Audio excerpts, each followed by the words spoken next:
కొమరం భీం జిల్లా ఆసిఫాబాద్ మండలంలోని బాబాపూర్ గ్రామంలో సంక్రాంతి పండుగ సందర్భంగా ఎడ్లబండి పోటీలను గ్రామస్తులందరూ కలిసి ఘనంగా నిర్వహించారు.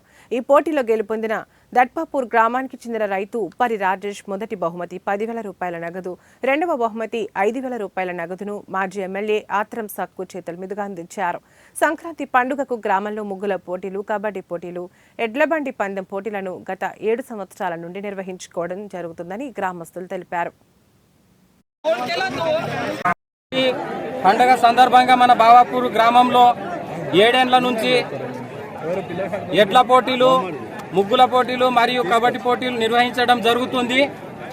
ఘనంగా అంగరంగ వైభవంగా మన బాబాపూర్ గ్రామంలో 7 ఏళ్ల నుంచి జరుపుతున్నాం కాబట్టి ఈసారి కూడా అట్లనే పెద్ద ఎత్తున ఎడ్ల పోటీలు నిర్వహించడం జరిగింది. ఈ ఎడ్ల పోటీల్లో పాల్గొన్నవారు 20 బండ్లు ఉంటాయి. అందులో తేపులపల్లికి సంబంధించిన బండి మొదటి బహుమతి గెలిచింది. సెకండ్ బహుమతి దడపపూరు రాజు, మొదటి బహుమతి పేరేంది మల్లెత్తుల సాయి అనే పిల్లగాడు మొదటి బహుమతి గెలుచుకోవడం జరిగింది. 10,000 మొదటి